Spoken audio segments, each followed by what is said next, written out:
Мындай табақты Баткенге жөнөтүп атам. 5'ти. Булар 150 сомдон. Карагыла.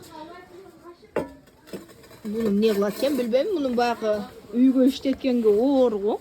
Чайхана бир нерсеге иштетет, ошо да ата үйгө иштеткенге. Мурунку немелерден да алейди. Кумбра дейбиле, эже. Ошол сыяктуу Мурунку табактардан. табактардан да.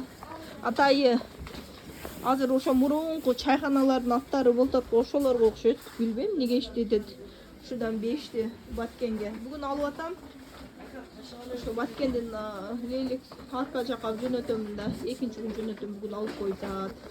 Экинчи күнгөчө может түгөп калышы деле мүмкүн да аркыла товарларчы. Кээде силер сураган убакта жок болуп калат.